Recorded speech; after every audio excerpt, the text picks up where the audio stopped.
11 केभी विद्युत तार संस्पर्श आसी जिबारु जणे हाइवा हेल्परंकर जीवन जाइछि। एपरी अघटन घटी जगतसिंहपुर जिला अलणाहाट गौडुणी पड़िया निकटस्थ पद्मपुर ग्राम निकटरे। तेबे तापंगरू एक गुड़ी बुझे हाइवा आसी पद्मपुर ग्राम में अनलोडिंग करुवा समय हाइवा गाड़ी हेल्पर 11 केभी विद्युत तार संस्पर्श आसी जाइथिले। तेणु तांको उद्धार करी संगे संगे सदर महकुमा मुख्य चिकित्सालय भर्ती करा जाइथिले मध्य डाक्तर तांको मृत घोषणा करिसंती। आउ मृतदेहटी को पोस्टमार्टम करा जिबा पई जिला मुख्य चिकित्सालय रखा जाइछि। तेबे मृत हेल्पर जनक हेउचंती कटक जिला अड़सपुर अंचल इच्छापुर ग्रामर बोधनाथ सिंह 20 वर्षीय पुओ सागर सिंह। से मात्र 3 दिन हैला उक्त हाइवा गाड़ी रे हेल्पर भाबरे काम आरंभ करिथिले।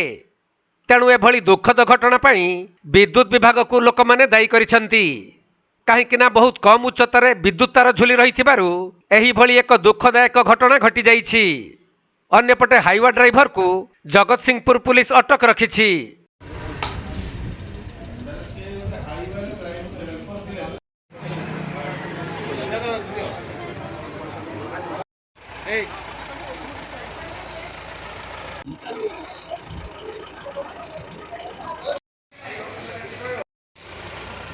जगतसिंहपुर जिल्लारू वैष्णव रावलଙ୍କ रिपोर्ट कोणार्क लाइव।